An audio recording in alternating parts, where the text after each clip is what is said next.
Have you ever looked into the eyes of someone you trust and seen something darker than devotion? Hello, curious souls quietly exploring the dark corners of the world.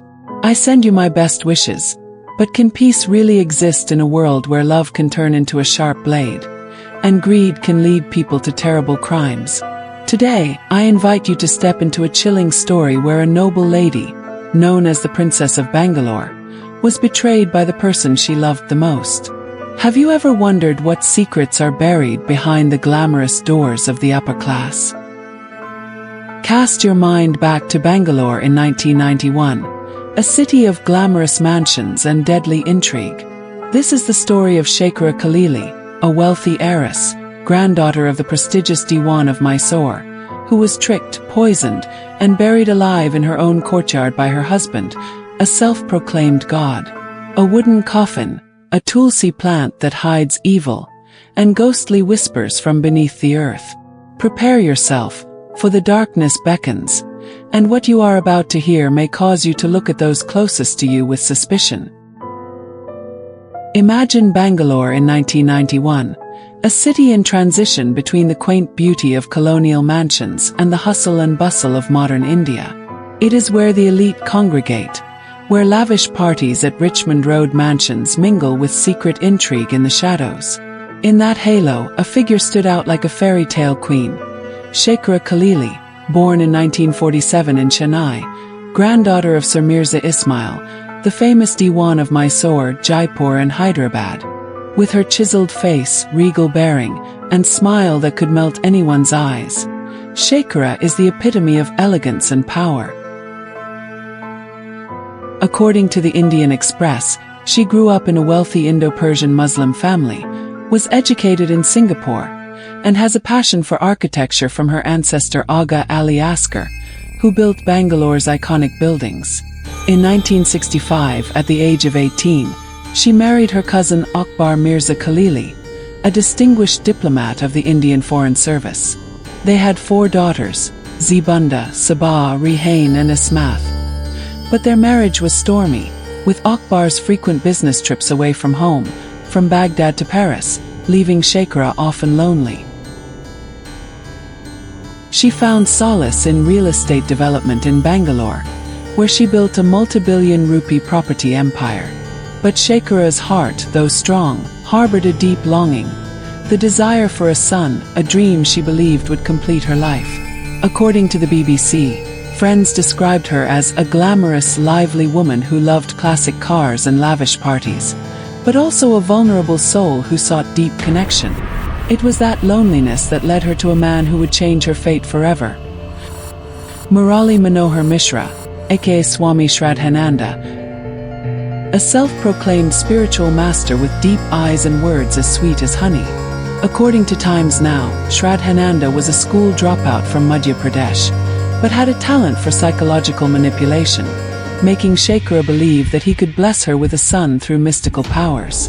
In 1985, she divorced Akbar and, despite her family's objections, married Shraddhananda in 1986. But behind the divine appearance, Shraddhananda is a venomous snake, with an insatiable desire for Shekhara's vast fortune. Have you ever met a person whose words can make you both fascinated and afraid? That is the charm of Shraddhananda, a man in the guise of a saint but with the heart of a devil. On April 28, 1991, the sun shone brightly on the mansion at 81 Richmond Road, but a terrifying darkness was creeping within its ornate walls. According to the Indian Express and Times Now, the morning began as usual, with maid Josephine bringing tea and newspapers to Shekhara and Shraddhananda. But that cup of tea was anything but ordinary. Shraddhananda, with a cold smile, had mixed a sedative into his wife's tea. Shekhara, unsuspecting, drank the tea and fell into a deep sleep. According to the BBC and India Today, Shraddhananda had prepared everything in advance. A 6-foot wooden coffin, commissioned under the pretext of antique packaging, and an 8-foot deep hole in the backyard, dug under the guise of a water tank. When Josephine and her maid Raju were given the day off, Shraddhananda took action. He placed Shekhara, still alive, on a mattress, locked her in a coffin, and buried her in a pit. According to the forensic report cited by Bangalore Mirror, fingernail scratches inside the coffin and her hands clutching the mattress suggest that Shekhara was conscious in her final moments, desperately struggling to get out. Shraddhananda then paved the pit with bricks and planted a tulsi plant on top, as a sacred symbol to hide the horrific crime. For the next 3 years, he lived lavishly in the mansion, throwing parties and dancing on his wife's grave. When neighbors asked about Shekhara, he lied and said she was on vacation in London or had given up material life, according to ABP Live. But those close to him began to have doubts. A note was found in Shekhara's bedroom, written in red ink. "Love is a knife, and I have cut my own heart."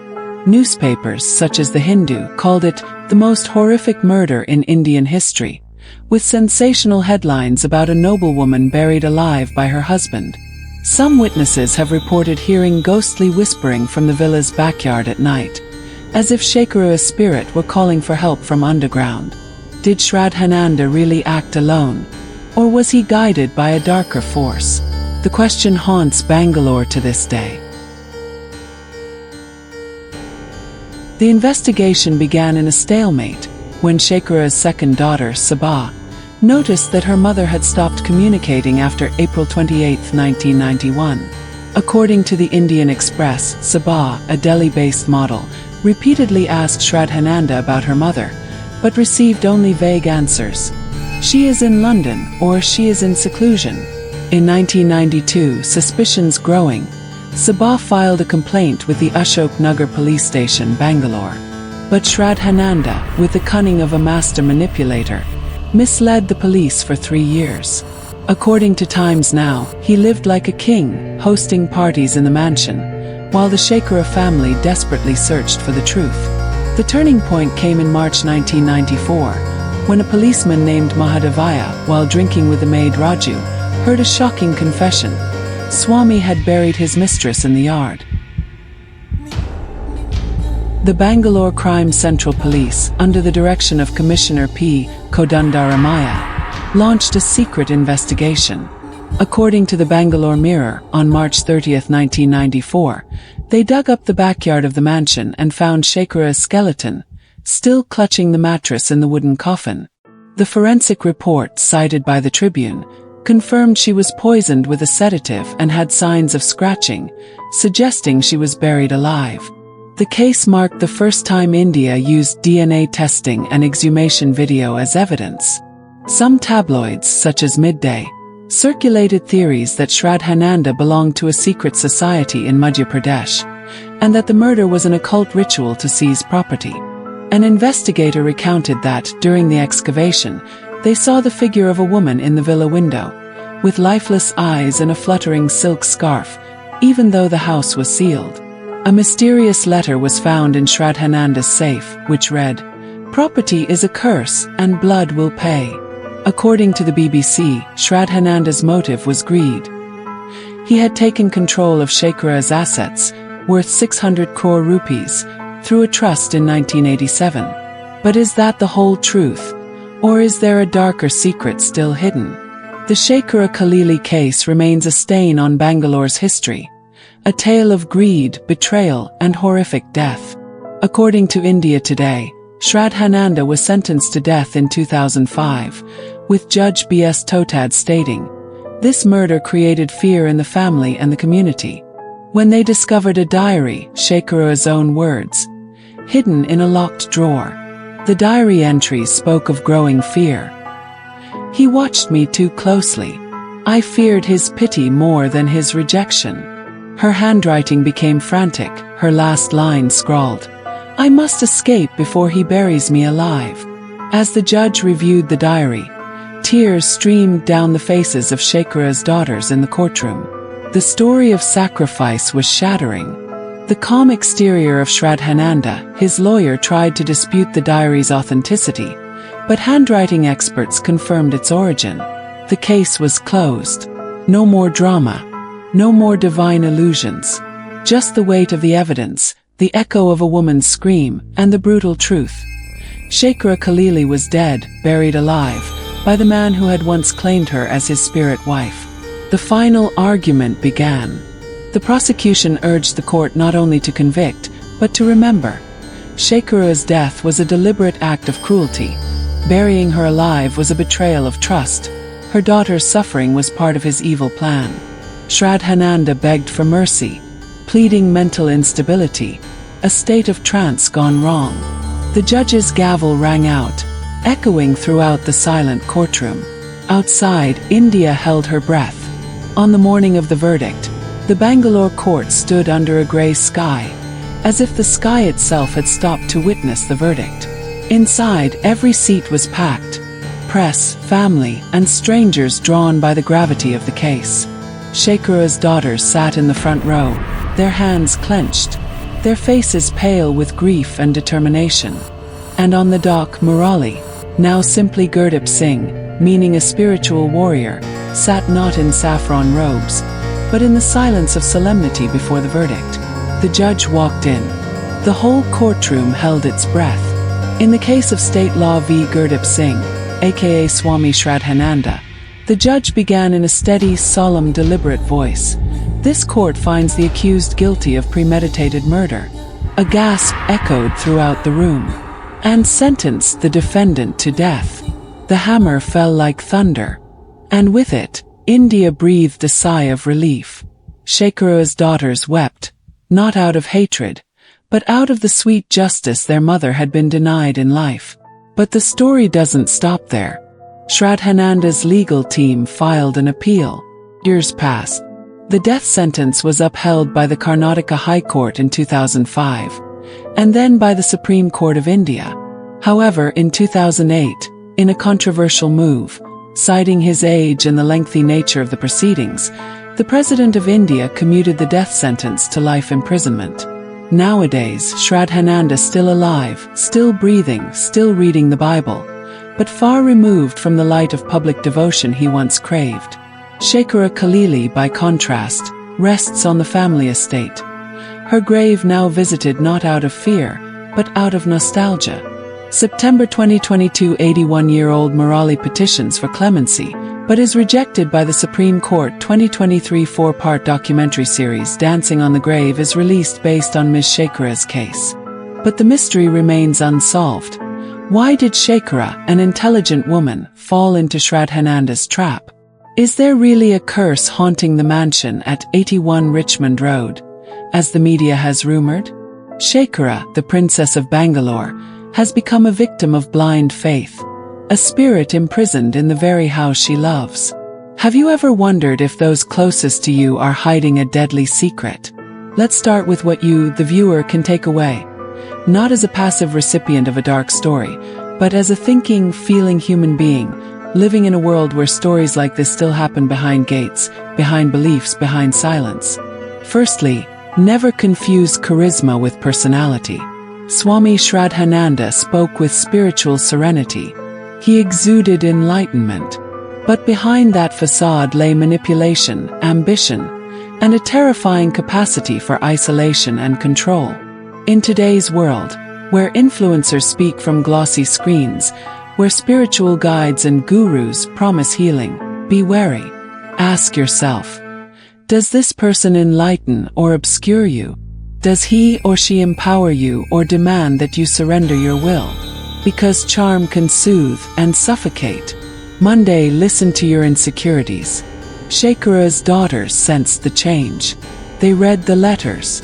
They sensed the absence not just of their mother's body, but of her spirit, her signature rhythm. Their intuition screamed, and they listened. In a world that often teaches women to doubt their instincts, this story is a powerful reminder. Intuition is not a myth. It is the twin of memory, and it can be the first line of defense against deception. Tuesday, power without transparency is dangerous. Shekara gave her husband power of attorney. She signed over control of her assets, trusting that love would protect her. But unchecked power, even when given through love, can be a weapon.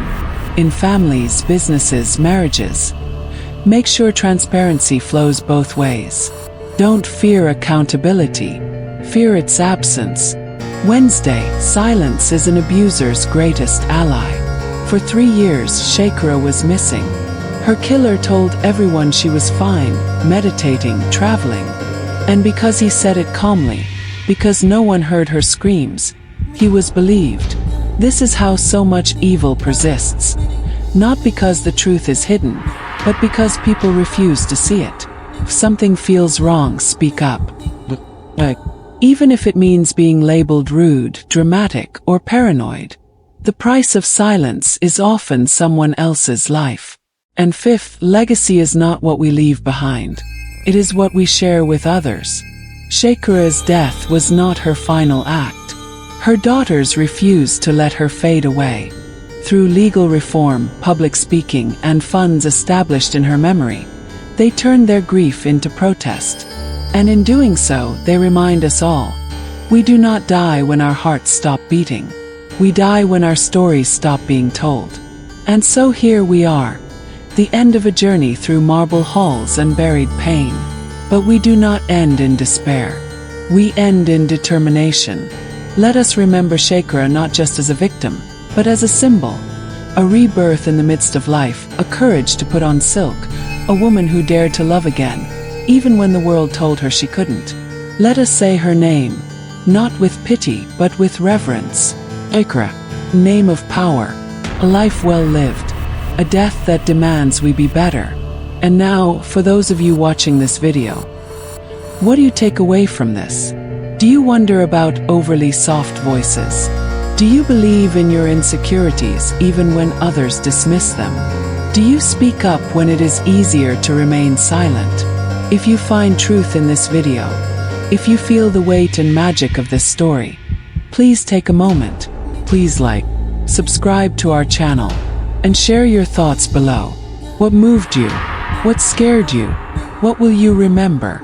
Because when we remember her, we are not just honoring the deceased. We protect the living.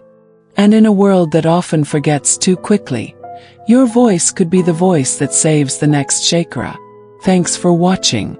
Stay alert, be human, and let us never bury another woman in silence again.